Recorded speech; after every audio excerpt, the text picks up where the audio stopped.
From the East Coast to the West Coast, we are everywhere true crime is. We are asking for the public's help. We are searching in the woods. We are doing what it takes here on the Bullhorn Betty channels to find answers to the most alarming cases we have been watching on the news.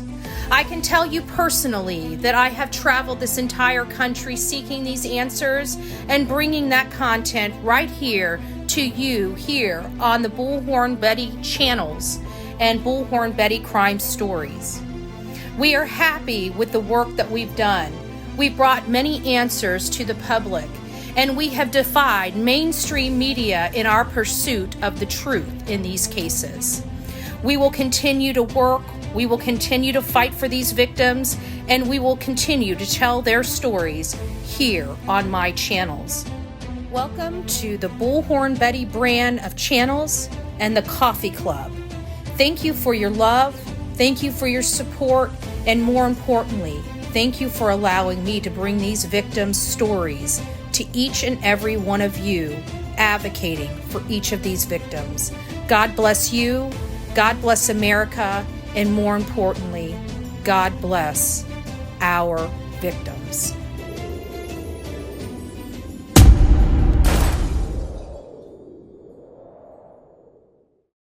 Hey guys, Bullhorn Betty here. Thanks for coming to my channel to watch this. We're going to be updating you on the Madeline Soto case. We have some information coming out courtesy of Court TV, Vinnie Politan. Thank you so much. They were able to get the other two audios. So now we have all three audios of 911 calls related to the disappearance of Madeline Soto. And I want you guys to check out this discussion that I had about this very thing. I want you guys to hear the recordings in their entirety, recording 1, recording 2, and recording 3, and then we'll get started. 911, what's the location of your emergency? And do you need police, fire, or medical? Police, possibly. I'm reporting a missing child. Okay, and the child that you're trying to report missing, are you calling on behalf of the parent? Yes, on behalf of the mother. She's my Okay, and then and ma'am, how old is the child? And could I go ahead and get her name? Yes, it's...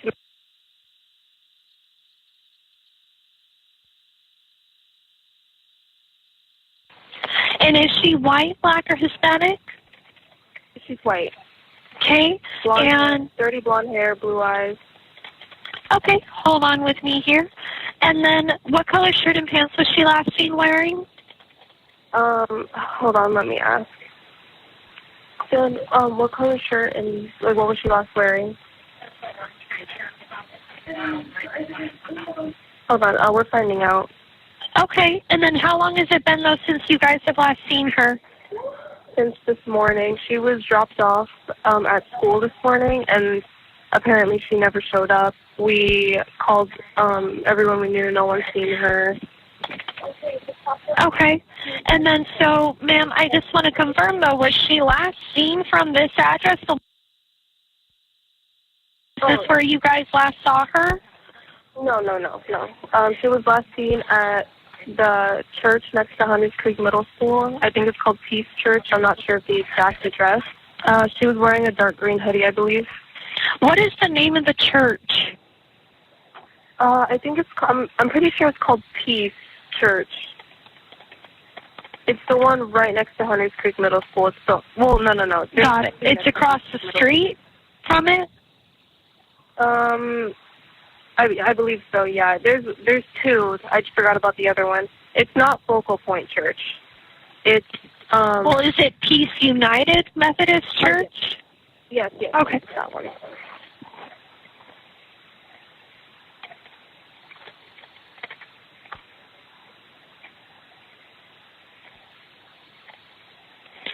Okay, is she diagnosed with any medical, mental conditions at all? I know she takes medication for ADHD. Hi, I called not that long ago reporting a missing child. I just wanted to know how long the cops are going to take to get here. Okay, hold on. Let me open up the call and let's see. The call is still currently pending to have the deputies respond out there, but we don't have any available deputies. We still have the call up, though, holding. Okay, so no one's on their way yet? Not yet, no. Does it take long for them to respond to the call? If there's a big emergency in the area, and there's no units available, they put the calls on hold. But as soon as one becomes available, they respond to the next pressing call. Okay, yeah, we just need one here urgently. So I understand. We still have the call. We still have the call holding. Yes. Yep, we still have the call holding for them. I'll go ahead and update them with the information.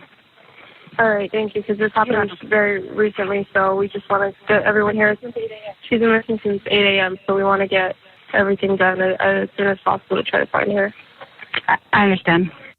Do you need police, fire, or medical? No, it's not a medical issue. We have a missing child since this morning. We already called 3 times, and the police didn't show up yet. Yes, ma'am, I see it right here for you. Yes, ma'am, I see it. This is waiting for a deputy to respond. They haven't come here yet. I'm aware, ma'am. I see it. It's waiting for a deputy to respond. You're waiting for a deputy to respond? Yes, ma'am. And how long more do we need to wait? It's a child missing. I understand that, ma'am, but I'm just not able to give out ETA. I don't know when they'll be there. So how long do we need to wait? This Ma'am, is an emergency. Ma'am, we have the information, but they're trying to get there someone as soon as possible. So this is not important for you guys? Really? Ma'am, we were very busy in the area. Look, I understand they'll be there as soon as they can, okay? We've covered the case of Madeline Soto. She disappeared on the same exact day that Sebastian Rogers disappeared, except she disappeared from Kissimmee, Florida, which is about 2.5 hours away from where I sit right now, right? It was a very hard case for me to listen to. This man right here is Stephan Sterns, and he is behind bars. He went behind bars on February 28th, 2 days after she disappeared, for stuff that they found in his phone. Nobody has been arrested for this young girl's disappearance or untimely demise at the hands, we believe, of him.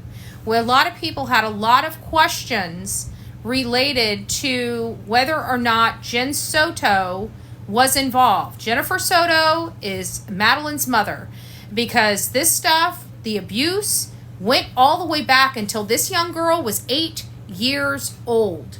8 years old. So how, a lot of people can't quite figure out how in the world her mother did not know a thing. Nobody's been charged. We don't know when there's going to be a charge, but we are starting to get some information related to the 911 calls. And I'm watching this video from Court TV with Vinnie Politan. Somebody else had released the third video. So a friend had sent it to me, and I heard the third video of the grandmother calling in, and it was, I was like, well, where's the other two recordings? She says that this is her third time calling. Where's the other two? Because everybody was asking, why wasn't Jen or why wasn't Stephan, weren't they the ones that called 911? They didn't call, and so my question was, well, this is number 3. How do we know they didn't call? We don't have, recording 1 or 2. Well, guess what? 1 and 2 recordings of them calling law enforcement has been received, and Court TV has it. I'm going to play it for you guys in just a second so we can have a discussion about it.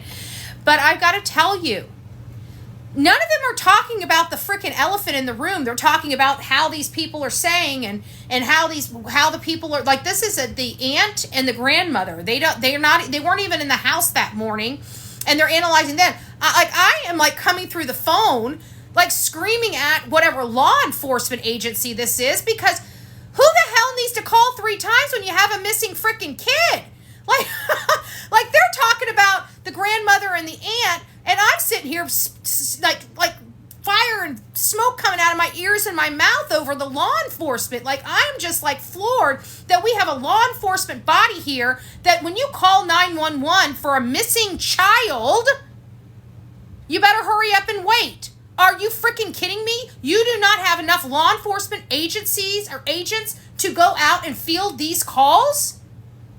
That to me is screaming major problems. So I don't know what's going on out there in Osceola County or Orange County here in the state of Florida, but get your shit together. I never want to hear no stuff like that again. Not in my community. I am so angry about that. You're going to be angry too. Y'all are going to be angry too. Let's listen. All right, let's listen now. Also, 911 calls. Let's take a listen to the first one, and then I want to get your analysis based on. And this is coming from Court TV, guys. Learn from this call. Let's listen. 911, what's the location of your emergency? And do you need police, fire, or medical? Police, possibly. I'm reporting a missing child. Okay. And the child that you're trying to report missing, are you calling on behalf of the parent? Yes, on behalf of the mother. She's my Okay. Okay. And then and ma'am, how old is the child? And could I go ahead and get her name? Yes, it's.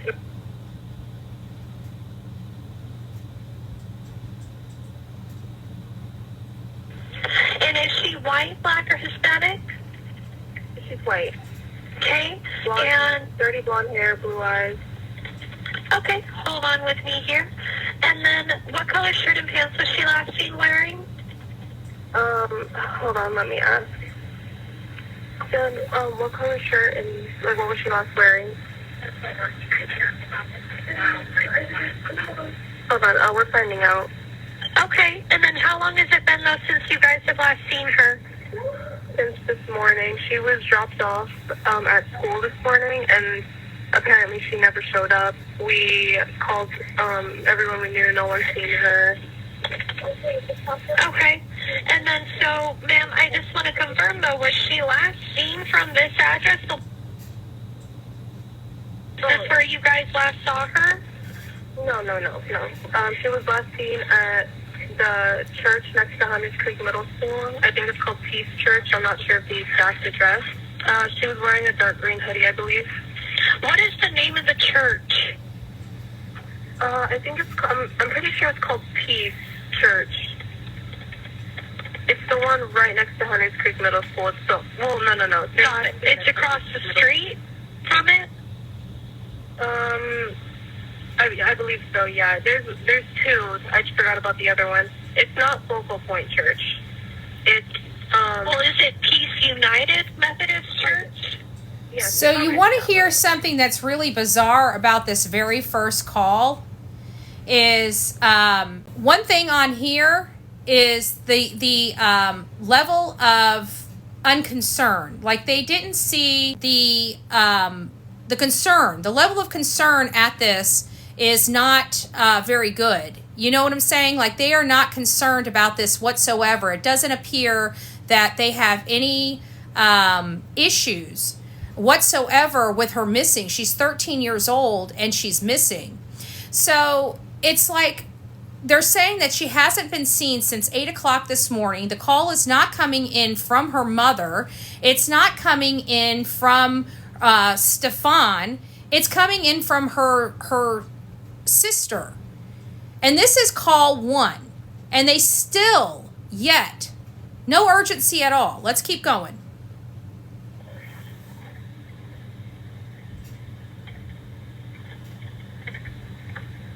Medical, mental conditions at all? I know she takes medication for ADHD. Didn't know this was I should have known we got children Shannon, here. I'll start with you. What are Listen you to this. hearing in this call? What strikes your interest? What do you think is significant here? Well, the first thing that struck me was just how calm the caller was. You know, you hate to judge people react in these situations, but there's a missing child. Because of Florida law, we don't know who made the 911 call, but I've been told it is a family member, possibly Jen Soto's sister. I was surprised just how calm the caller was about a missing child.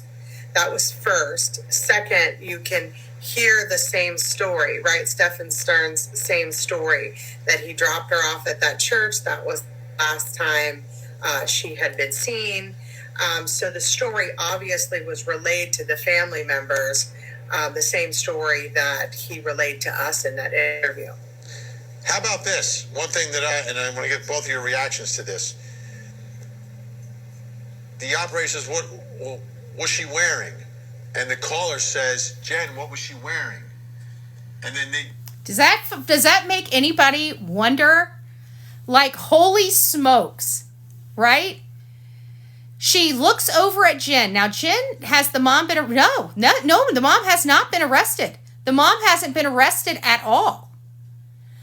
And nobody has been arrested for this girl. The only reason why this man right here is arrested and in this photo right here is because he had images of her on his phone you guys get it. I don't have to explain it on here. And we're not talking about a small amount of photos. We're talking about like over 400 images since she was 8 years old. And the day that she disappeared, listen to this, the day that she disappeared, he factory reset his phone and tried to say, oh, I accidentally factory reset my phone. How do you act? Have you ever tried to factory reset your phone? I'm just asking for those. I guarantee half of the people in here are saying, I don't even know how to begin to factory reset my phone. So it actually takes some time to go in there to even find out where to factory reset it and then hit a button. Then you got to hit another 18 million buttons to make sure that you really want to factory reset your phone. But he somehow accidentally did this. It didn't work. They were able to find all of these images, some of them all dating all the way back until 2019, again, when she was 8 years old. It's very, very upsetting. It's highly disturbing to think that, she was being abused in that manner. And a lot of people don't believe that Jen knew nothing. I'm actually, believe it or not, I know a lot of people don't agree with me, but I'm on a different level. I don't believe Jen had any knowledge that this was going on. I believe she had red flags about Stephan. I believe that there were some things going on behind the doors, but I don't think she knew this. And this is the reason why. My experience is different than some other people's experiences, in the fact that in my experience, people, how do I explain this? In my experience, some of them, about 50-50, when we were doing the Paola Miranda Rosa case, we thought that she was abducted, okay? And so she was an older lady, so we thought that she went into the whole, ST type of trade.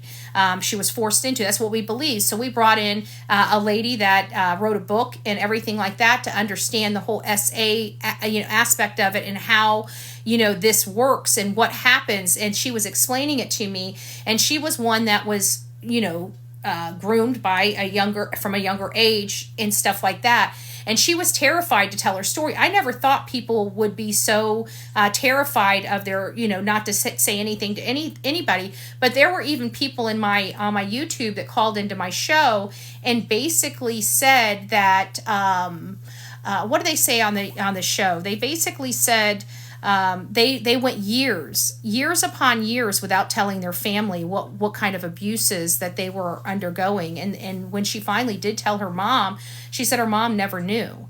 All those years, she thought her mom knew. You don't know what that predator is saying to that child to keep them quiet. We don't know. Did she know? I really, truly don't know. I pray to God she didn't, because, I don't want to think of a parent.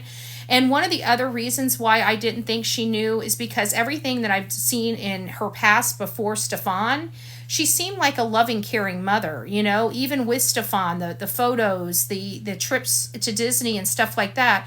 She seemed like she really enjoyed her family. And it seemed like she was in this delusion of this family. You know what I'm saying? So I really do believe that this whole family was her delusion. And then, of course, she had a little bit of mental illness herself. She was taking medication. And not only was she taking medication, this medication was making her sleep an awful lot. We also learned by that, whatever doohickey it is, that affidavit, that it appeared that the photos and images that he was taking and putting on his phone were in a very specific time frame. It was really interesting because we're like, why June? You know, it seemed like everything was happening in June and August, and somebody then brought it up to my attention. Those are summer months. So I honestly believe that Jen was actually relying on Stephan to take care of her daughter while she was working during the summer months. And I think that gave him full and utter access and control over her. And I don't know what he obviously said something. This girl lost her life because of something. And I really truly believe it's because she told him she's had enough and she was going to tell. He was out the door. It sounded like Jen was over. They were split up. And even her grandmother said, you know, he doesn't live in the house, and wanted to know why. What did it say? He doesn't live in the house, but wanted to know, you know, he just happened to come over that weekend. And I think everybody thought he just came over that weekend because it was her birthday. And he had been in her life since she was, 7, 8 years old. So nobody was probably thinking, but from what it sounds like he didn't live there. And even with the affidavit coming from law enforcement and everything else like that, think about it. He was every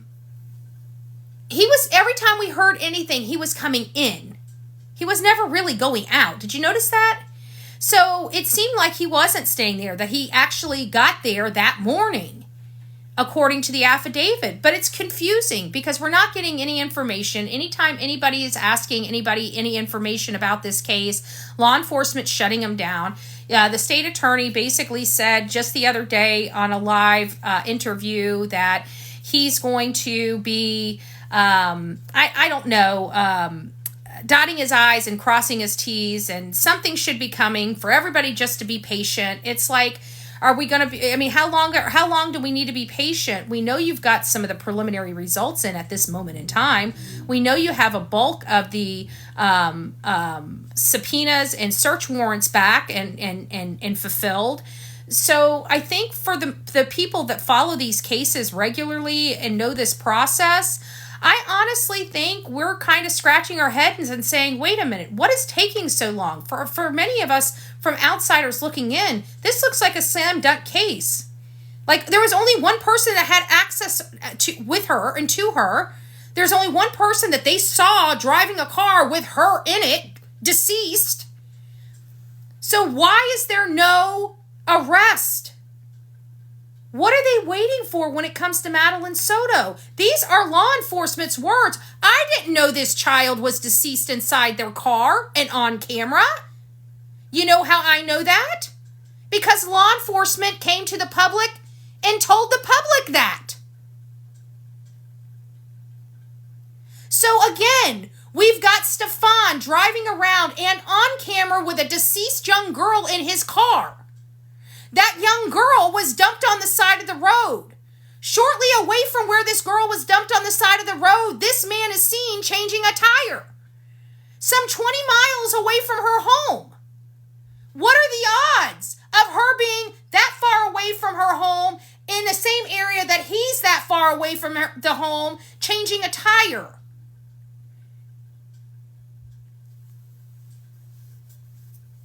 So I'm just curious. Why are we still waiting here to find out who is responsible for this young girl's death? It's a little frustrating, to say the least.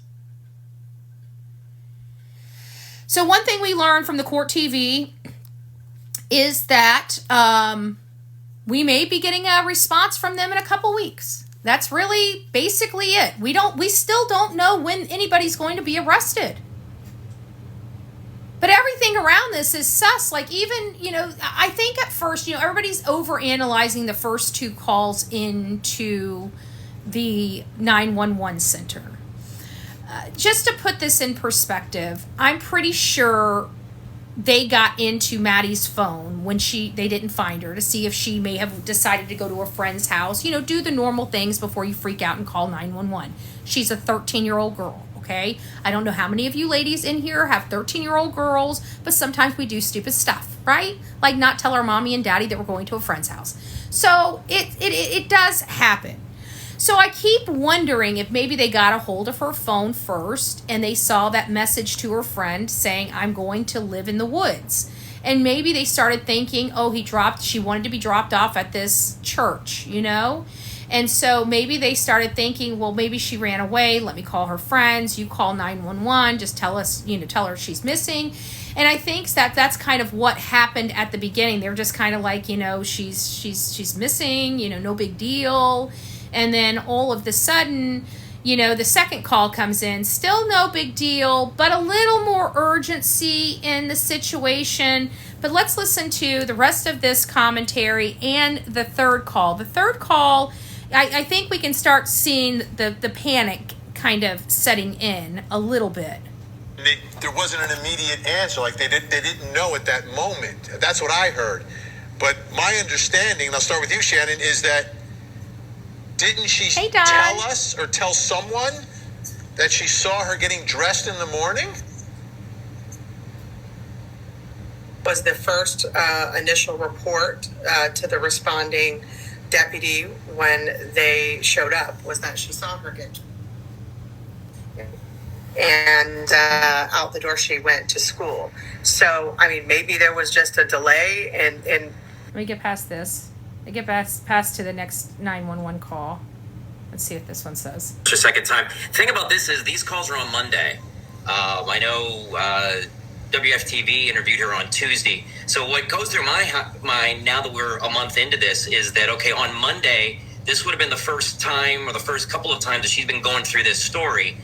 Later in the week, as she was interviewed by other people, I get the sense that having done it once or twice, you've sort of it just kind of rolled off the tongue. I think she was told the information by Stephan Sterns, and she just believed it. I don't think she saw, and I kept saying, she kept saying, how did her daughter, everybody's like, well, she saw her daughter getting dressed. I think there was more manipulation even with the dress. I think she truly thought she saw her daughter getting dressed. And here's what I think happened. Because she was so groggy in the morning, because the medication makes her very tired, makes it very difficult for her to get up. She came home late that night. She wasn't able to go to her daughter's birthday because she was at work.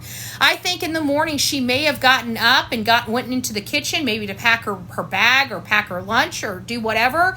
And I think maybe she heard the shower on in the bathroom. And so she naturally thought her daughter was up getting dressed. I think she's saying what she thought she's seen, but I think there might be an explanation as to why it doesn't make sense to us, because we have to think this man right here is pretty manipulative.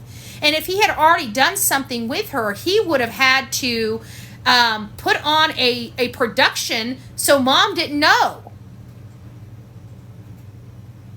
So I would think that how would he do this? And I was thinking about it and thinking about it and thinking about it. How could he make her think that she's up and getting dressed? And it's the shower. That would be the way that he could make her believe that Maddie is up getting dressed, is if that shower door is closed and the shower is on. And maybe the clothes were laid out on the bed or something like that. But I don't know. None of us do. But it's just, I believe there's more explanations. Let's get on to the next part of the call. Okay, hold on. Let me open up the call and let's see. This is the second one. Also currently pending to have the deputies respond out there, but we don't have any available deputies. We still have the call up, though, holding. Okay, so no one's on their way yet? Not yet, no. Missing child. Does it take long for them to respond to the call? If there's a big emergency in the area, and there's no units available, they put the calls on hold. But as soon as one becomes available, they respond to the next pressing call. Okay, yeah, we just need one here urgently. So I understand. We still have the call. We still have the call holding. Yes, yep, we still have the call holding for them. Can you imagine? I just want to put the moms. I know I got some mama bears in my chat right now. I want to ask you guys this. Can you imagine not being able to find your cub and calling 911? Them taking your call and you sitting around? Like literally sitting around waiting for the cops to come for your missing child. And you got to call back and say, hey, I have a missing kid. Where are you? Oh, I'm sorry, ma'am. We don't have any available officers for your very much needed emergency. What do you mean? Well, we have all of our deputies out there in the area. They're working. They can't stop what they're doing to come help you, ma'am. I don't know what to tell you. Missing kid, dying on the side of the road. It doesn't matter. We don't have anybody to help you.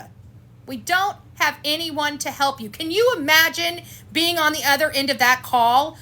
These people handled themselves amazing, because I can tell you this wouldn't be the kind of recording Court TV got with me on the other end of that phone. I don't even know if they'd be able to use the recording on their show.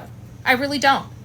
I don't know if they would be able. It's way too calm. But we're about to hear Grandma. Grandma's a little more frantic by this time. But let's keep listening. I'll go ahead and update them with the information. All right, thank you, because this happened very recently, so we just want to get everyone here. She's been missing since 8 a.m., so we want to get everything done as soon as possible to try to find her. I understand. And she said 8 a.m. I thought that was funny. They actually bring that up on Court TV about how she specifically said she's been missing since 8 a.m. How? Is that when she left the house? How do they know she went missing at 8 a.m. at this point? I mean, they know she didn't go to school, but from my understanding, school didn't start until after 9 a.m. So I don't know. And why is Stephan taking her to school over an hour early before it starts? I mean, I don't remember ever wanting to go to school but maybe 30 minutes before it started. Like, I don't want to be up. I don't want to go to school. I'm a normal kid. Hold on here. Let me let them talk, and then we're going to get to Grandma. Here's Grandma right here. This one really kind of, like, they're talking about their behavior and their mannerism, and we're talking about it too. You know, the aunt seems awfully calm. She seems a little more agitated by the second call, but Grandma seems a lot more agitated in this call. But they're talking about those agitations. Like, I'm pissed off that they're having to argue with law enforcement to get them out there for a missing kid in the state of Florida. Guys, this happened in the state of Florida. Like, we usually don't have these types of issues. But, you know, that community out there, you know, right there, Osceola and Orange County, they ain't like the rest of us. They ain't like the rest of us. That might be what it is. That might be very well what it is.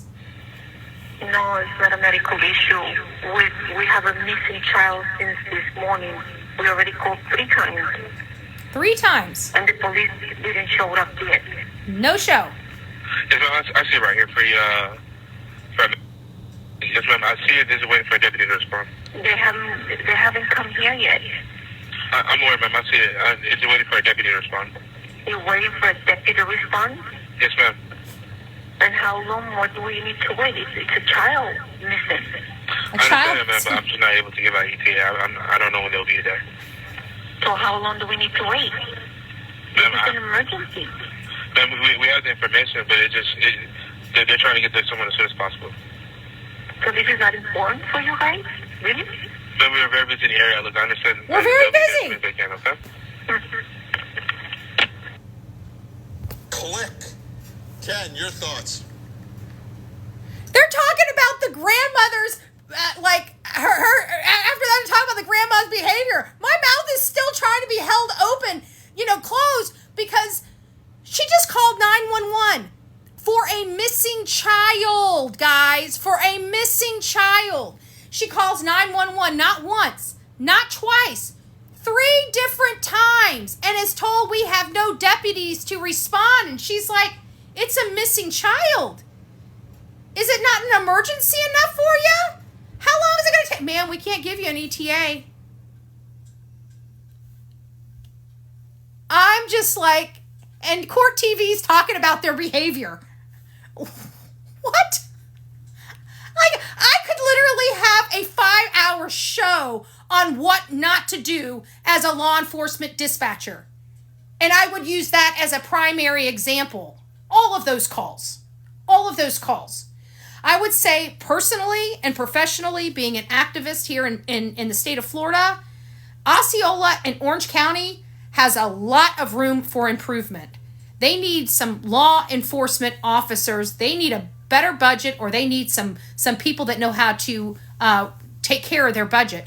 people are just, when you get into government, they waste money and they just can't seem to figure out why they can't seem to make it. Because you waste money on a bunch of garbage we don't need, and the shit we do need, you lax on. Like law enforcement agents, patrol cars, things like that. When people call 911, you shouldn't have to wait.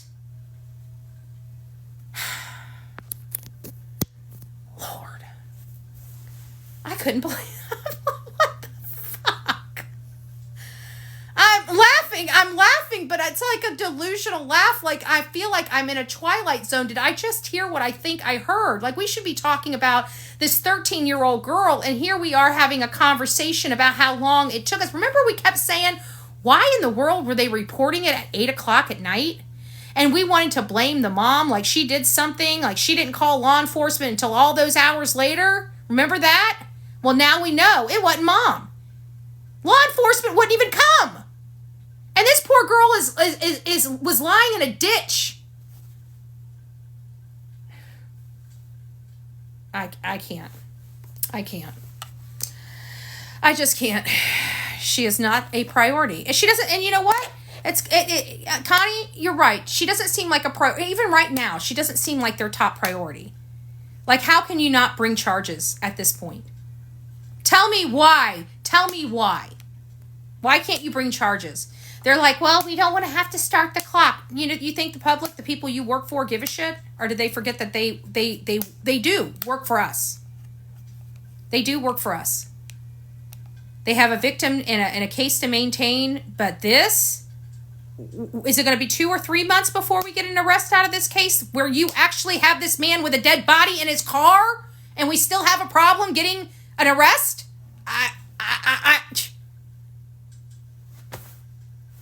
Okay.